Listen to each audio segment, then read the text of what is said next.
ini kamar anak, ini kamar anak, ini carport mobil. Nah, ini qadar ini Bapak Ibu. Ya, bisa saja qadar ini kita berubah. Ya, mungkin yang di sini tadi ditaruh di sini, yang ini taruh di sini. Tetapi tidak akan keluar dari grand desainnya seperti itu. Nah, itu penyederhanaan ilustrasi bahwa itulah perbedaan antara qada dan qadar.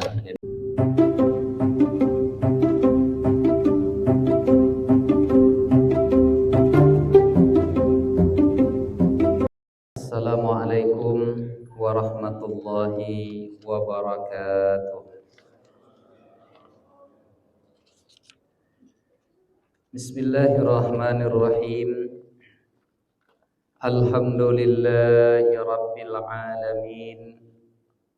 Assalatu wassalamu ala asyrafil anbiya'i wal mursalin, sayyidina wa habibina wa qurrati a'yunina Muhammadin wa ala alihi wa sahbihi ajma'in.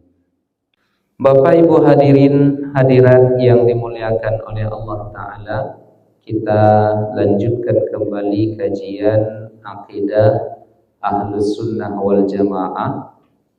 Selama bulan Ramadan ini, insya Allah setiap hari Kamis subuh kita akan membaca dan mengkaji tentang persoalan yang berhubung kait dengan akidah yang kita ambil dari kitab Aqidah At-Tahawiyah.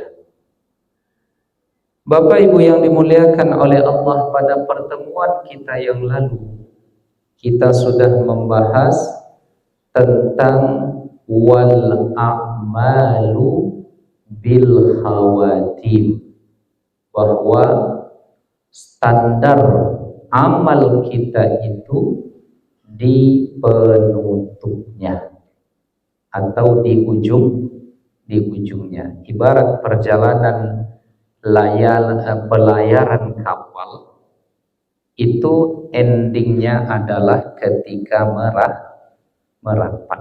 Karena ada orang sedikit lagi merapat tenggelam. Nah, maka endingnya itulah yang menjadi standarnya. Maka kita bermohon kepada Allah supaya endingnya itu adalah husnul khatimah. Husnul khatimah itu tidak nemu orang dulu. Ya, itu istilah akhir dari kehidupan yang baik.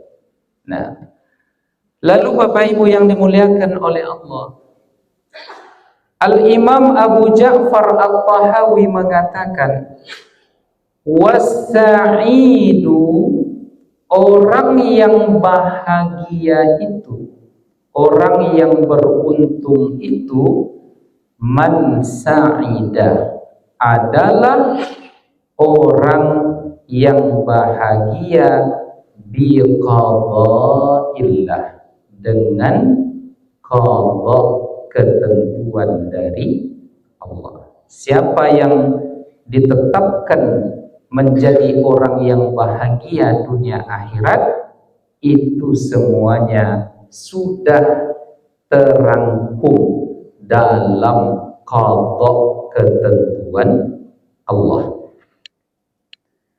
Wasyaqiyu, begitu juga orang yang merana. Kasarnya mungkin orang-orang yang celaka. Siapa mereka? Man syaqiyya, siapa yang celaka, merana, tidak beruntung, semua mereka itu, siapa dia?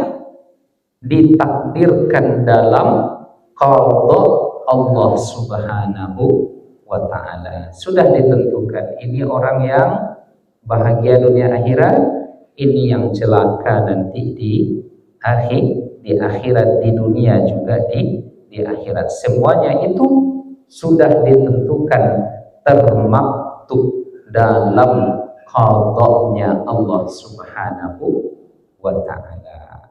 Nah, jadi Bapak Ibu, muncul pertanyaan di sini. Apa bedanya qada dengan qadar? Ya. Qada dan qadar. Apa bedanya kira-kira Bapak Ibu yang dimuliakan oleh Allah? Ya, satu qada, beriman kepada qada dan qadar. Nah, jadi ada ilustrasi sederhana yang disampaikan oleh beberapa ulama kita. Qada itu ibarat pembuatan film. Apa istilahnya pembuatan film itu Bapak Ibu? Syuting. Pernah syuting Pak Haji? Belum? Pernah masuk TV? Nah, Pak Mul udah masuk TV kemarin, ya, di TVRI. Oh enggak muat. Pak Haji ini terlalu tekstual memahami. Ya. Jadi qada itu ibarat atau seperti pembuatan film, syutingnya diatur di sini, ini begini dibuat, ya. Ini seperti ini,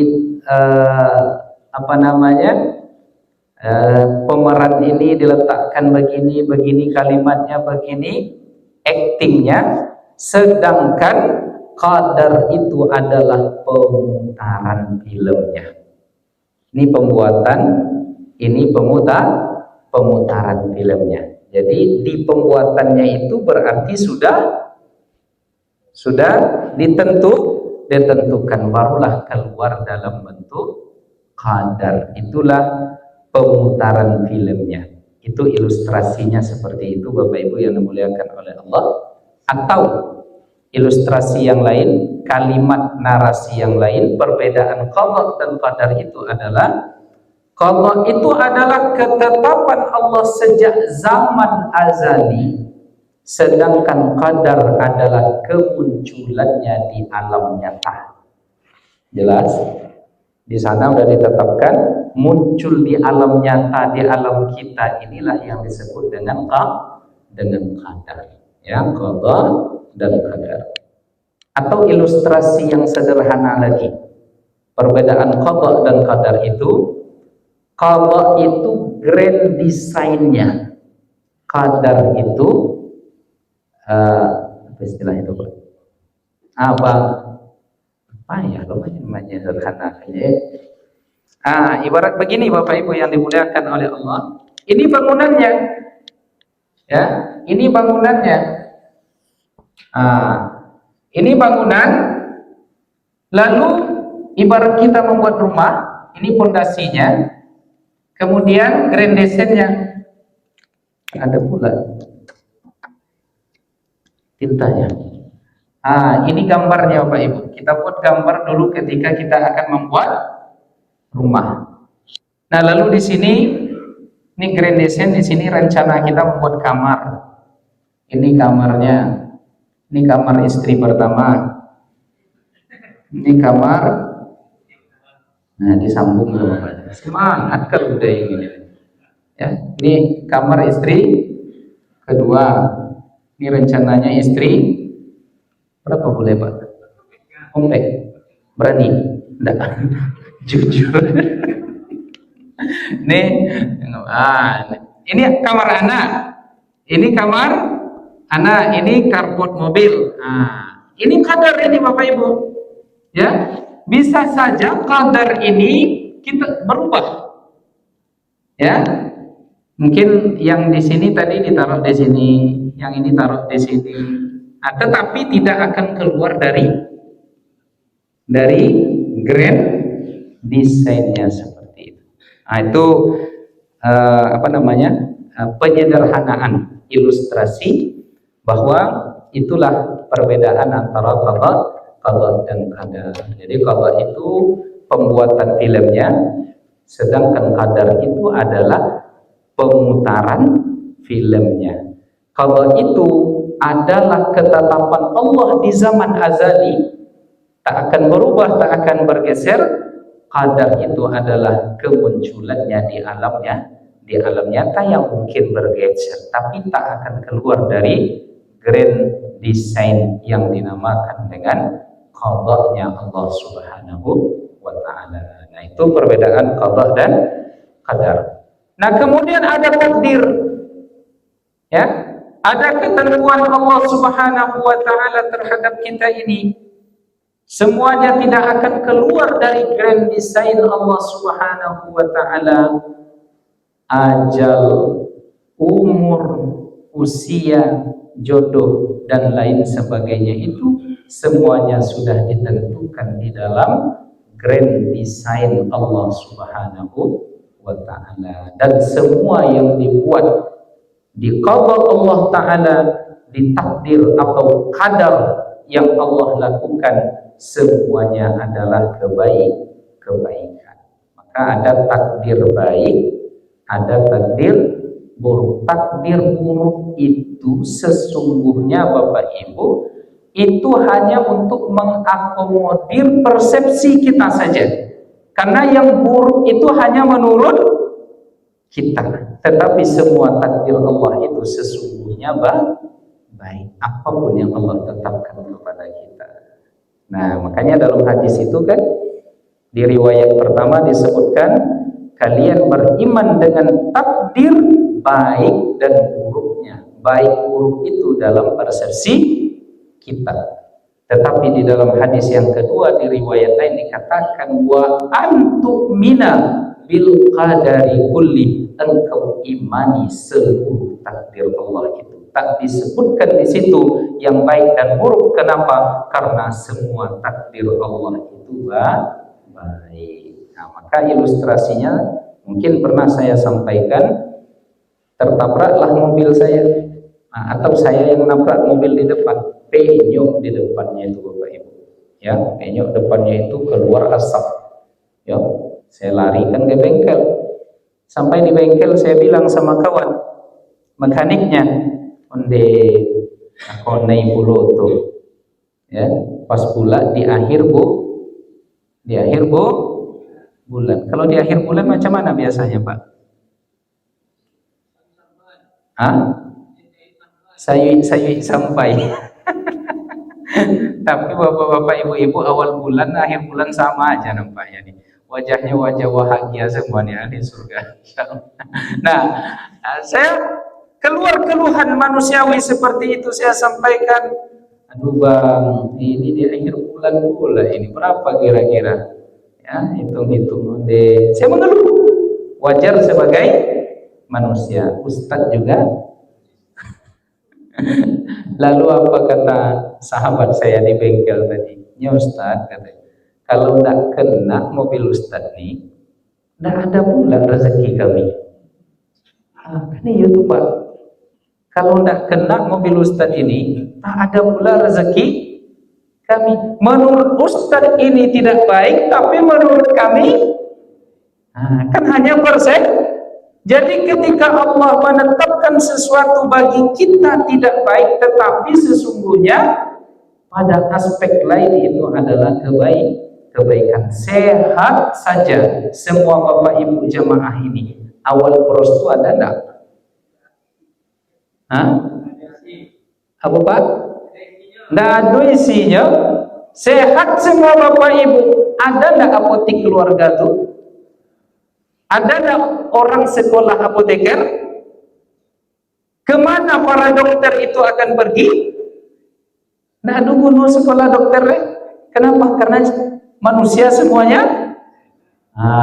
Jadi sakit kita, tetapi pada saat yang sama ada rezeki apotek, ada rezeki rumah sakit, ya. Kemudian ada pula di situ rezeki untuk para perawat, ada rezeki untuk para dokter. Maka semuanya apa Bapak Ibu? Semuanya ujungnya adalah kebaikan. Nah, maka berbaik sangka kita kepada Allah Subhanahu wa taala. Saya pernah mengalami seperti ini, ya. Saya pesan tiket waktu itu ke Sudan. Akhirnya dengan harga 5 juta sekali jalan, ya. Kemudian kawan yang mengurus tiket itu salah memasukkan tanggal. Harusnya saya berangkat tanggal 8 November, dimasukkannya 8 Desember. Oh, ini gimana ini bang? Ya, ini bahaya ini. Saya sudah dikonfirm tiketnya, sudah dibayar, sudah di ini. Nah akhirnya apa? Tenang katanya. Ya, saya waktu itu saya risau, saya takut. Kenapa? Karena ada jadwal sidang, ada jadwal ketemu. Sedangkan kita sudah bayar. Nah akhirnya apa? Ternyata travel tempat saya memesan tiket itu punya kerjasama voucher dengan Saudi Arabia Airlines. Nah akhirnya dialihkan ke sana oleh beliau, ya, pada waktu itu dapatlah penerbangan yang lebih baik dengan harga yang lebih tinggi dengan fasilitas yang lebih baik. Jadi pada saat yang sama mungkin kita mengira ini buruk akan terjadi, ternyata ujung-ujungnya tetap kebaikan. Maka kita selalu berbaik sangka kepada Allah Subhanahu wa taala. Mungkin dalam hal ini bagi persepsi kita tidak baik, tetapi bagi Allah semuanya kebaikan. Maka konsepnya apa Bapak Ibu tentang qada dan qadar ini?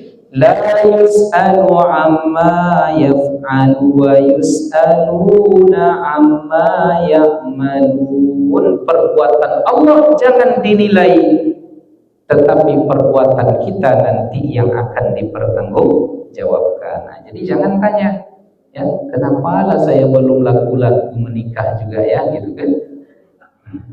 Kok ketawa Bapak Ibu? Hah? Kok ketawa? Jangan ditanya, ya. Kita hanya berikhti, jangan digugat. Nah, itu maksudnya. Kenapa saya tidak laku juga ya? Kenapa saya belum menikah? Bapak Ibu tuh. Oh Bapak Ibu. Maka jangan biarkan dia sendiri lagi sahur di Ramadan tahun ini. Ya, tolong dibantu. Paham arah ini? Kalau tidak paham menggawat puaswariku nampai. Bapak Ibu yang dimuliakan oleh Allah Ta'ala, lalu tentang ini dijelaskan oleh Syekh Umar Al-Kamil. Apa kata beliau?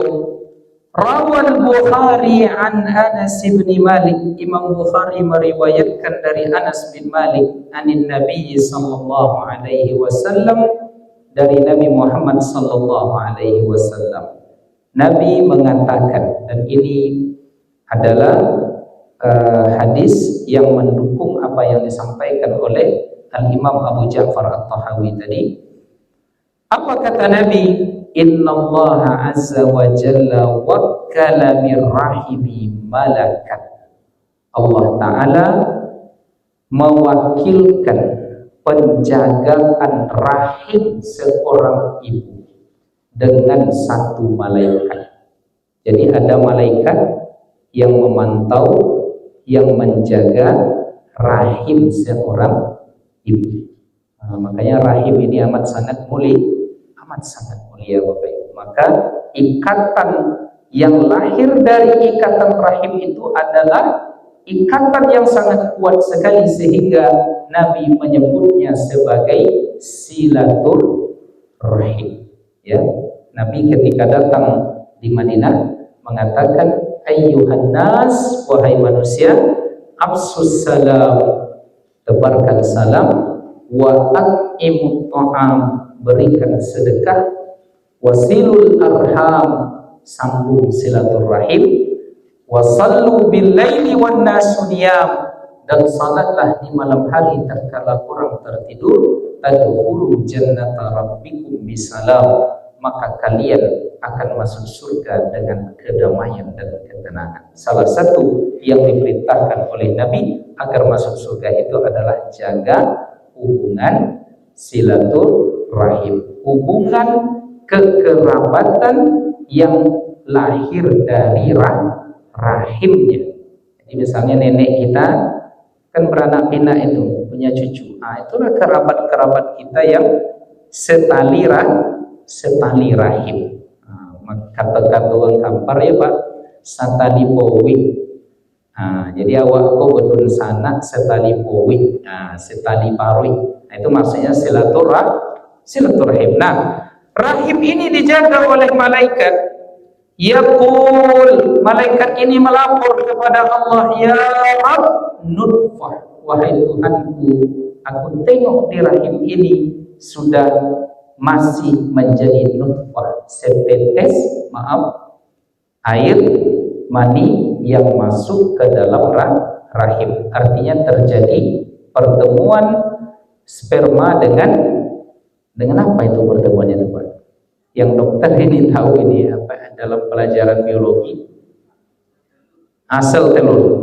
Nah, dilaporkan itu oleh malaikat kepada Allah. Lalu setelahnya ya Rabbu alaqah. Setelah itu berkembang menjadi alaqah. Alaqah itu semacam darah yang menempel di dinding rahim.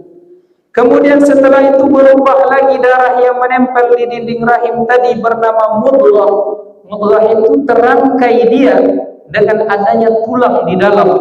Kemudian setelah itu fa iza arada ayyaqdiya khalqahu, ketika berkembang, kepalanya membentuk, tangannya keluar, matanya, ya, perkembangan janin di dalam rahim. Setelah itu berkembang, qala, Allah Ta'ala menetapkan azakarun am unsa, laki-laki kah atau perempuan. Itu murni hak kuasa Allah Ta'ala. Bagaimanapun kita mengikhtiarkan anak laki-laki, perempuan kata Allah tetap perempuan. Bagaimanapun kita berikhtiar untuk mendapatkan anak laki-laki, anak perempuan, laki-laki kata Allah, maka dia tetap laki-laki.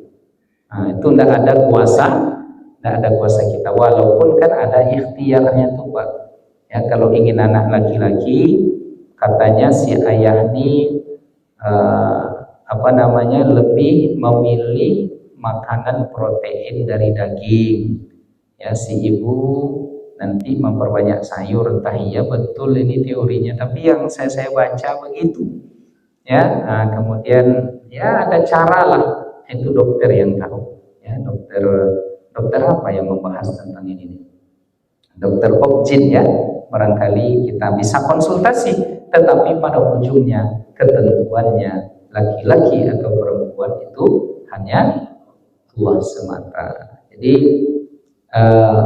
ada seorang ustadz waktu itu ada semacam keinginan untuk mendapatkan anak pertama perempuan. Datang ke dokter, cek istrinya, kan udah bisa ditengok tuh, Pak. Apa istilahnya itu? DSG, udah tengok. Oh, ini kemungkinan kata dokternya laki-laki. Ya, cek lagi bulan depannya. Yang antusias ini si suami. Gimana jenis kelaminnya, Dok?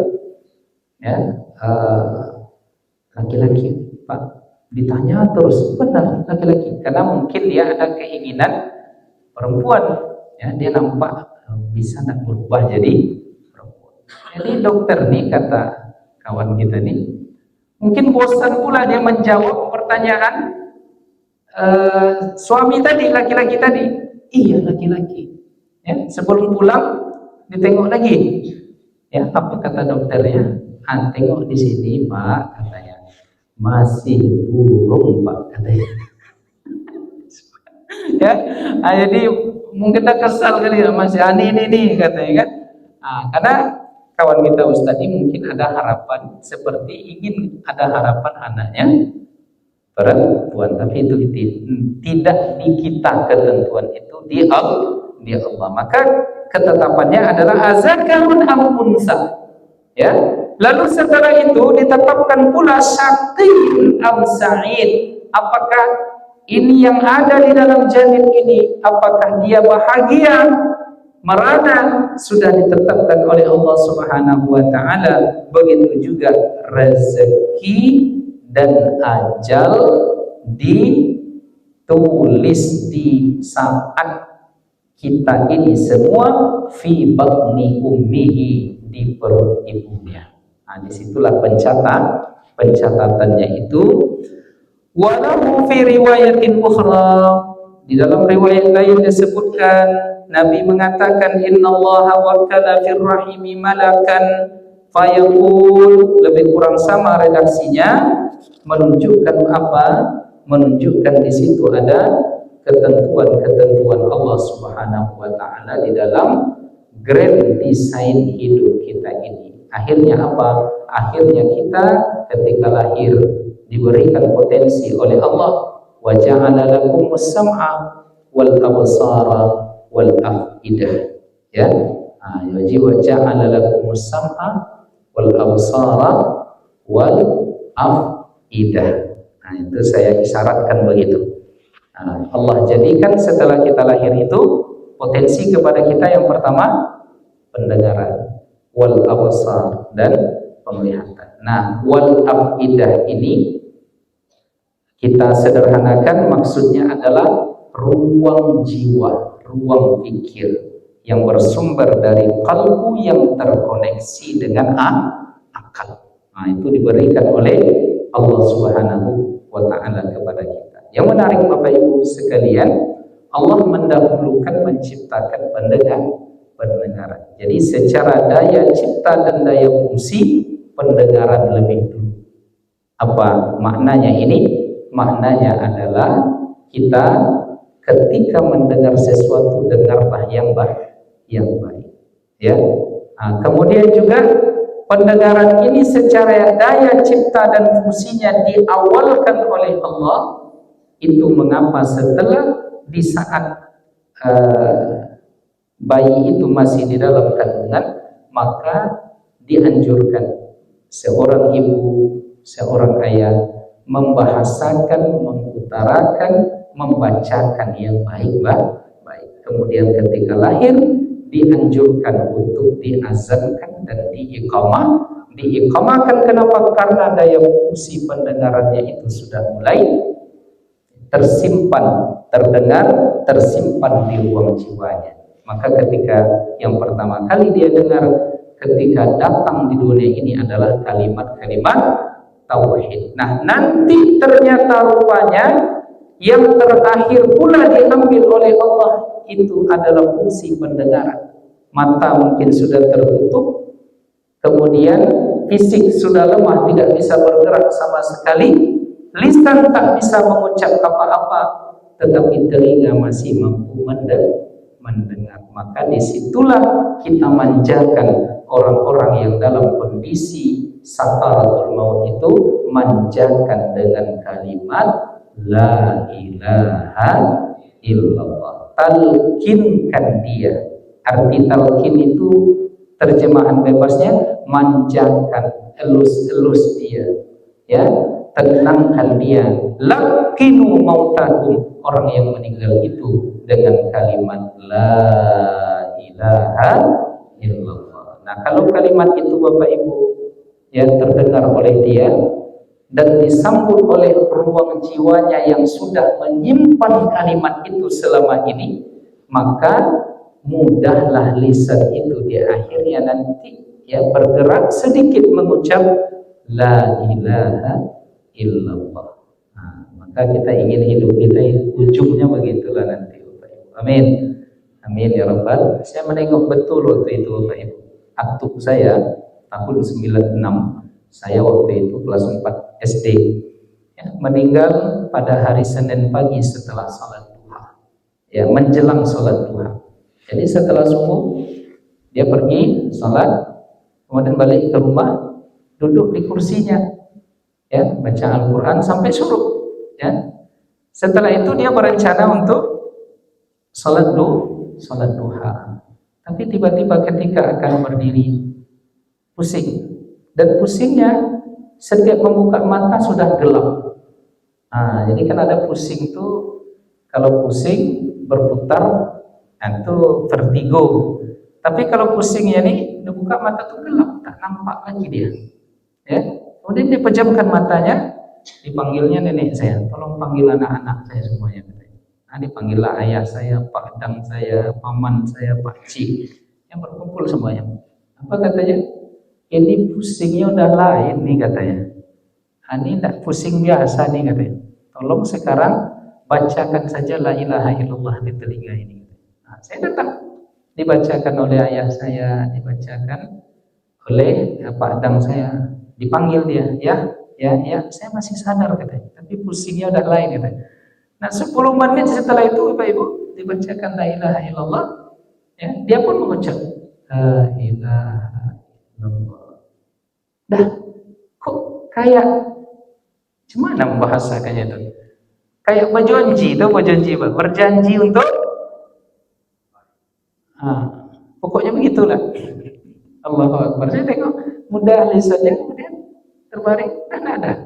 Ya, itu yang terjadi. Rupanya apa kalau di dalam hatinya itu sudah tersimpan yang saya ilustrasikan tadi, ruang jiwa yang terkoneksi dengan pikiran yang isinya adalah zikir yang selama ini kita simpan di ruang itu, maka ketika didengarkan la ilaha illallah, maka keluarnya mudah. Mudah-mudahan kita begitu. Maka kita isi dulu Bapak Ibu, ya, dengan la ilaha illallah, la ilaha illallah, ya. Nah, itu pula, ya, sebahagian ini kan, sebahagian ulama juga berpendapat boleh mengazankan melepas jenazah keluar dari rumahnya dengan azan, atau ketika ia diletakkan di dalam liang lahatnya sebelum ditimbun juga azan. Ada tidak tradisi itu di tempat Bapak Ibu?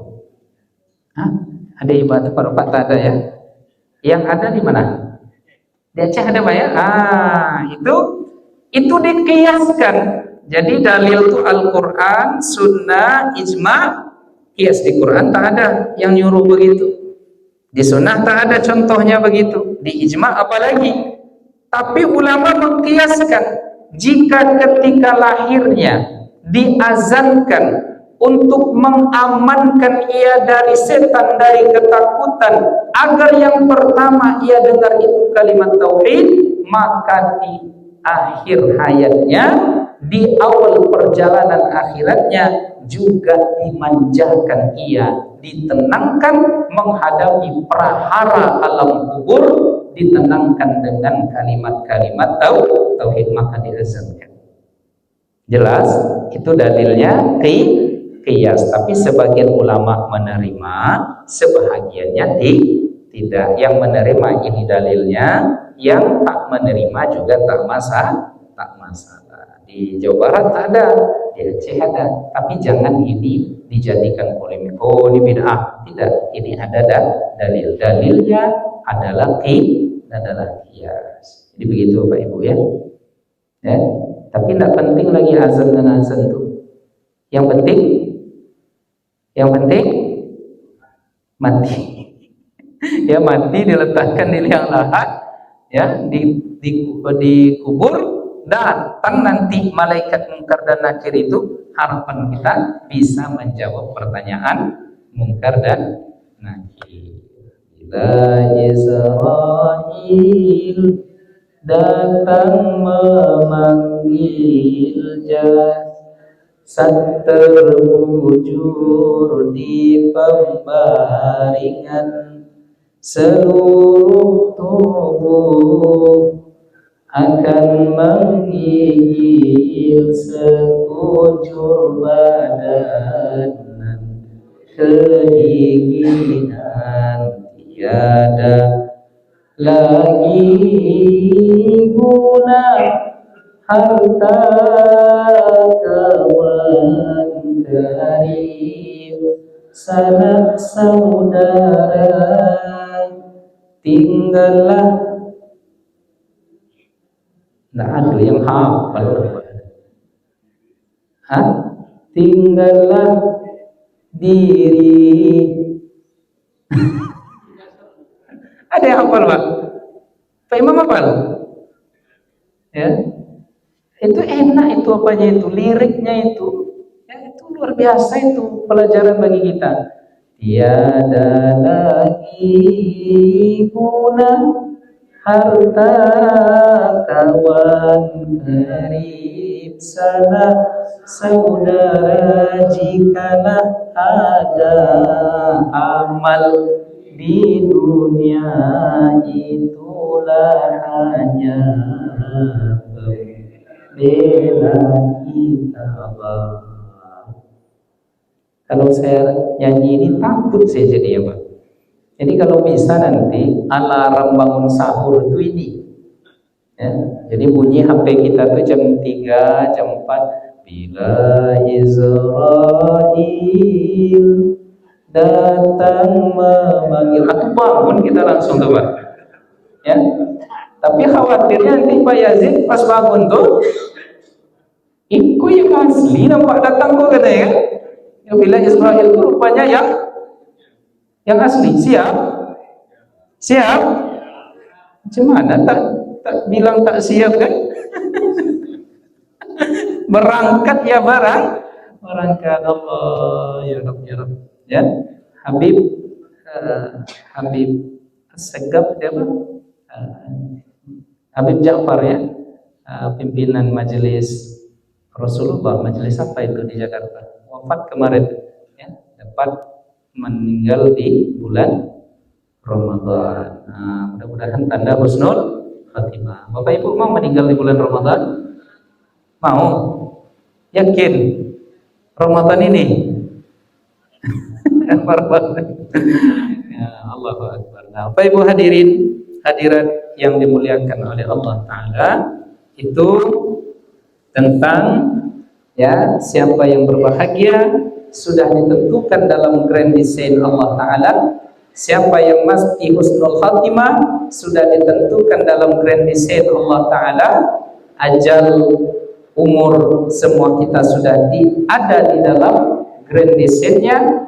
Keluarnya di alam nyata itulah takdir kita yang sudah ditetapkan oleh Allah Subhanahu wa Ta'ala. Kemudian terakhir, Bapak Ibu yang dimuliakan oleh Allah, wa aslul qadari, dan asal takdir itu sirrullahi ta'ala fi khalqi, sir dia adalah rahasia Allah terhadap makhluknya.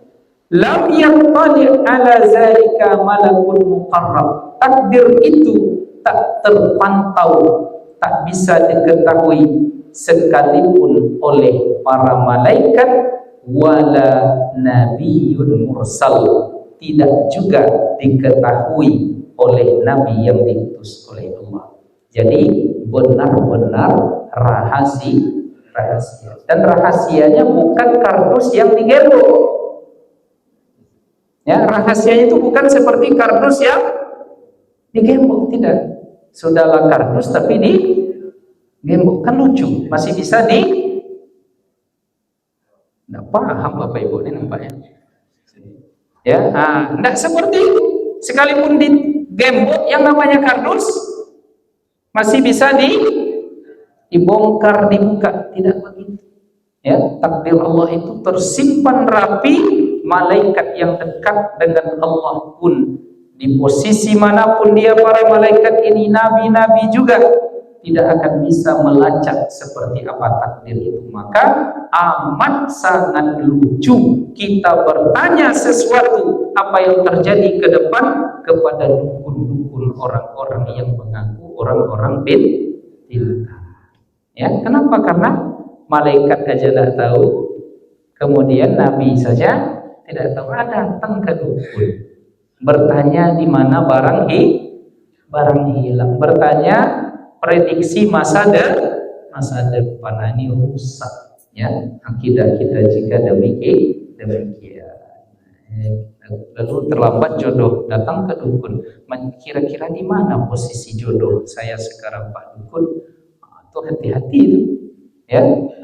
Tapi insya Allah tidak ada di antara kita yang demikian. Maka oleh karenanya kata Al-Imam Abu Ja'far At-Tahawi di sini, karena dia rahasia yang amat rahasia, wa ta'ammuku wan nazaru fi zalika, mencari tahu hal itu, mencoba-coba membuka hal itu, zari'atun lil khazlan, menjadi jalan yang ditempuh yang ujungnya adalah kehinaan. Maka tak perlu kita mencari-cari, menanti-nanti seperti apa takdir kita. Kita jalan, oh nanti begini, takut, risau, nanti takdir ini tak perlu ditakutkan. Sekarang kita jalani apa yang terjadi itu yang diterima. Nah, maka ada pepatah Melayu, bahu tangan mencincang, bahu memikul. Jadi apa yang kita lakukan, jalani, ya apapun yang terjadi kita terima, karena semuanya insya Allah baik. Maka sikapi ini semua dengan berbaik sangka selalu kepada Allah Subhanahu wa Ta'ala. Nah, itulah barangkali Bapak Ibu kaji kita pada pagi ini. Sudah masuk jam berapa? Ya, 6.35 suruhnya.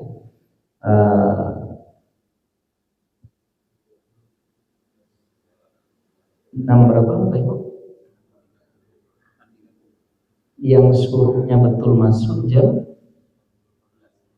6.18. Nah, lewatkan sedikit sampai sekitar nanti 6.30-an ya kita sholat sunnah suruh. Nah, beberapa menit ke depan barangkali ada pertanyaan dari Bapak Ibu tentang ini, boleh juga tentang persoalan lain yang perlu kita diskusikan.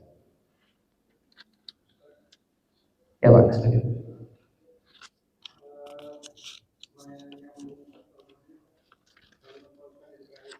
Ya.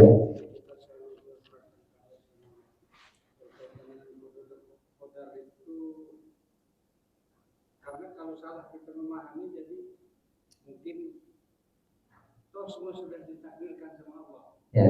Jadi semangat mungkin ibadah apa ya. mencari nafkah.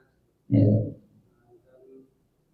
Dan apa namanya, padahal saatnya berkata baik sama Allah dan selalu berusaha yang terbaik. Ya. Nah, kodar ini terutama maksud saya begini, yang rezeki, umur dan seterusnya sudah ditentukan. Bagaimana seperti orang yang bunuh diri? Apakah itu masuk takdir? Kan jadi menyalahkan Allah jadi. Iya. Padahal semuanya dalam koridor atau dalam diri saya tadi. Iya. Gimana supaya memahami antara kodar dan kodar ini berkaitan secara benar dalam persepsi kita. Baik. Ya. Jadi semuanya Bapak Ibu sudah ada dalam grand design tadi yang tak akan keluar dari sana. Nah, termasuk qada, ketentuan bahwa seseorang ini akhir hayatnya nanti bunuh diri. Ya, semuanya itu tak akan lepas dari grand design-nya tadi. Jadi keluarnya di alam nyata itulah yang menjadi takdir. Makanya standarnya tadi disebutkan wal a'malu bil khawatim. Amal-amal kita ini standarnya adalah di ujungnya. Dan itu tak dapat dirubah lagi itu, Pak. Ya, tak dapat dirubah. Maka di dalam hadis di pertemuan yang lalu kita sebutkan Nabi mengatakan ini orang ahli neraka.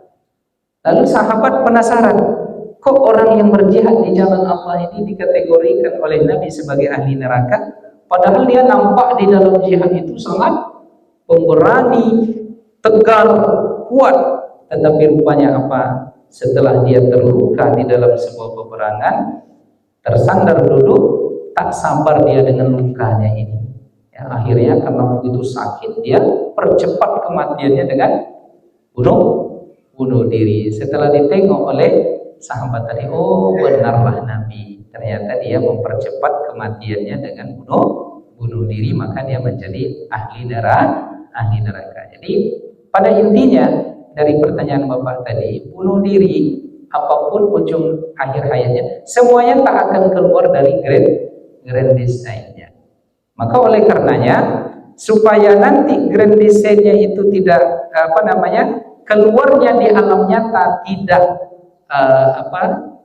keluarnya di alam nyata setelah dibuat filmnya tadi, keluarnya di alam nyata tidak buruk, maka di antara caranya apa? Di antara caranya supaya agak bergeser dia nanti, maka kita berdoa.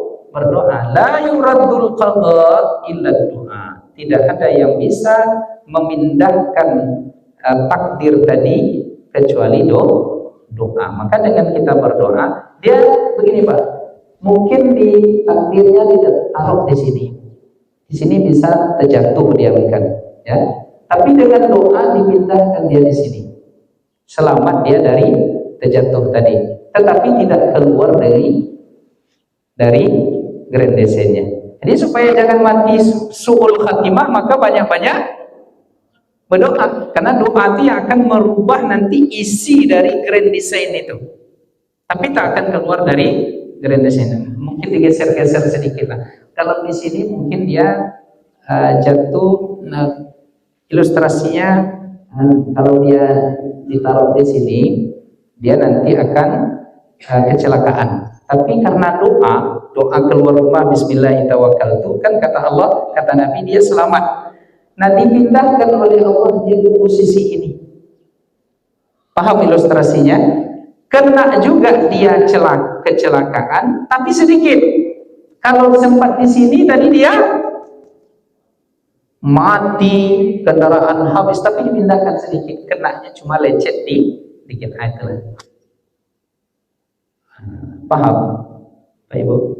Babang kalau belum sarapan nih kurang paham nampaknya. Sarapannya udah diganti ke sahur. Begitu Pak ya? Saya desain itu sama dengan apa? Sunatullah. Nah, itu lain lagi.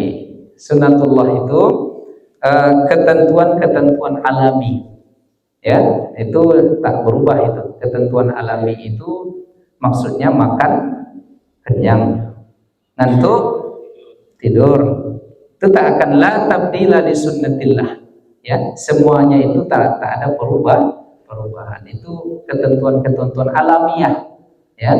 Sederhananya saya membahasakan demikian. Jadi ketentuan alamiah ini, kalau kita makan, ketentuan alamiahnya akan ada makan yang tak kenyang, Pak.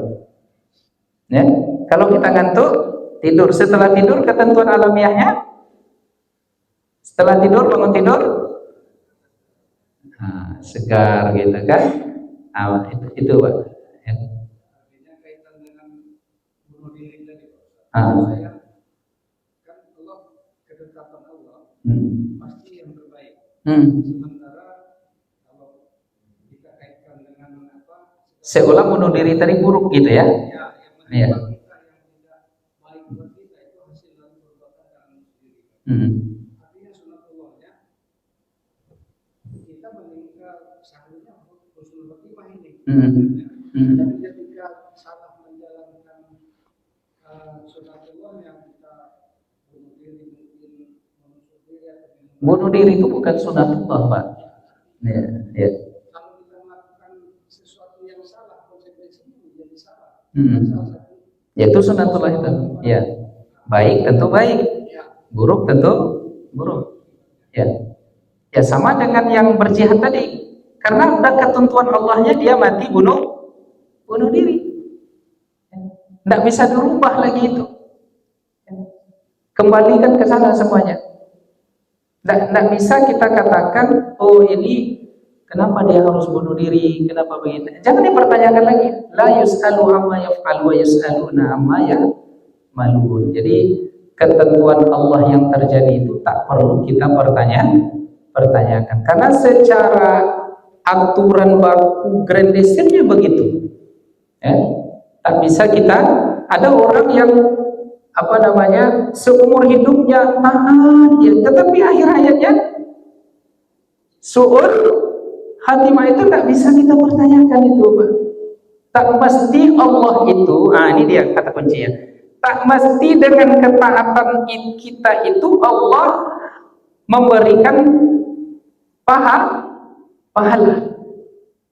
Jadi dengan ketaatan kita itu tak mesti Allah memberikan pahala, tak mesti Allah memasukkan kita ke dalam surga, karena itu hak prerogatif Allah. Maka di awal dikatakan siapa yang masuk surga itu sudah ditentukan, siapa yang masuk neraka itu sudah ditentukan.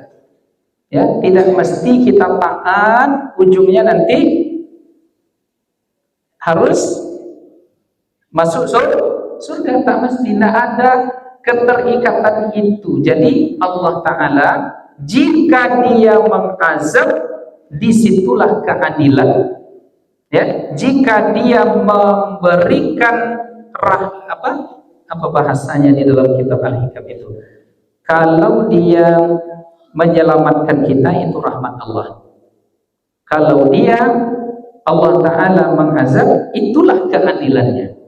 Jadi tak mesti Pak kita ini beribadah, lantas Allah dengan ibadah kita harus memberikan pahala, tak begitu. Ya, tetapi sunnah alamiah, ya saya paham pertanyaannya tadi. Sunnatullah itu tidak ada hubungannya dengan sunnatullah. Sunnatullah itu alamiah saja, sesuatu yang alamiah. Tidak mesti dalam hal konteks ibadah kita beribadah nanti pasti kita husnul khotimah. Tak ada gimana membahasakannya? Ya agak susah kalau kita puasa nih ya. Ini saya bahasakan begini. Ini ada disebutkan di dalam kitab begini. Nah, ini dia. Ya. Kita beriman, percaya dengan ganjaran yang dijanjikan oleh Allah. Ya kan? Berarti kita sholat, ada kepercayaan kita di balik sholat itu ada pahala. Tapi pemberian pahala ini murni semata-mata karena kehendaknya. Bukan sebuah kewajiban bagi Allah memberikan pahala dari ibadah kita. Jadi kita jalani hidup ini dengan baik, tidak menjadi kewajiban bagi Allah untuk memberikan kita pahala secara otomatis karena melakukan ibadah itu. Ya, tetapi kita punya keyakinan, kepercayaan Allah pasti memberi ganjaran sesuai dengan yang dijanjikannya. Saya ulang, namun pemberian pahala murni semata-mata kehendak Allah, bukan kewajibannya. Nah, itu makanya di sini Tuhan itu tak mesti kita beribadah Tuhan harus terpaksa memberikan. Itulah bedanya Tuhan dengan makhluk. Nah, jadi begitu juga ya, keikhlasan dalam beramal kita, apapun yang kita lakukan tadi, kita bersihkan amal kita dari perhatian semua makhluk, sehingga iman dengan keikhlasan kita menjalani hidup ini membuat kita damai, tenang nanti. Sebab terkadang keyakinan terhadap ganjaran amal tidak memastikan seseorang selamat dari riya. Kita yakin ada ganjarannya, belum berarti tentu kita selamat dari riya. Di situ karena tidak selamat dari riyanya itu tadilah dalam grand design Allah, mungkin ketika dia berperang tadi dia bunuh diri. Jadi ini halus sekali rasa ketuhanan kita dalam hal ini. Nah, kemudian seseorang yang ikhlas beramal juga terkadang dia kurang yakin dengan ganjaran Allah. Maka dipadu padankan antara iman dengan keikhlasan kita jalani hidup ini, dibantu dengan doa. Demikian Bapak Ibu yang dimuliakan oleh Allah, banyak maaf jika ada kelakar gurauan saya yang mungkin tidak pada tempatnya, saya mohon maaf. Dan karena ini direkam, ya barangkali ada penyampaian saya yang tidak tepat menurut para alim ulama, mohon diluruskan. Demikian, wabillahi taufiq wal hidayah. Wassalamualaikum warahmatullahi wabarakatuh.